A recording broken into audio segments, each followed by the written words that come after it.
ఇంతకుముందు lavender colour outfit చూపించినప్పుడు, ఇంకొక లావెండర్ కలర్ అవుట్‌ఫిట్ డిజైన్ చేస్తున్నా అని చెప్పా కదా! అది ఇదే అనమాట. బేసిక్‌గా నాకైతే ఈ శారీ ఇచ్చారు. ఇక్కడ రెఫరెన్స్ పిక్ అయితే ఇది పెట్టారనమాట. సేమ్ దీనిలాగానే డిజైన్ చేయమని.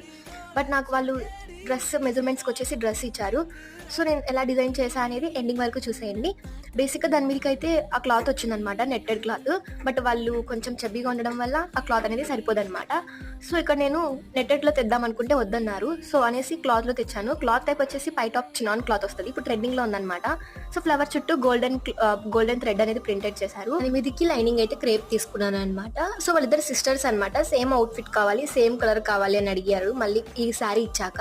తర్వాత నేను షాపింగ్ చేసిన తర్వాత అయితే నాకు సేమ్ అవుట్‌ఫిట్ కనిపించకపోయినా సేమ్ కలర్‌లో ట్రెండింగ్‌లో ఉన్న క్లాత్ అయితే దొరికింది. క్రష్డ్ షిఫాన్ క్లాత్ అనమాట. బట్ నేను తొందరపడి స్కర్ట్ అయితే కుట్టేశాను. బట్ ఈ స్కర్ట్‌కి టేజల్స్ కూడా ఉన్నాయి కదా! టేజల్స్ అయితే కొంచెం క్రియేటివ్‌గా ట్రై చేశాను. మీరు మర్చిపోకుండా నెక్స్ట్ వీడియో చూడండి. మీకు అర్థమైపోద్ది అవుట్‌ఫిట్ ఎలా ఉందనేది. ఫాలో చేయడం మర్చిపోకండి.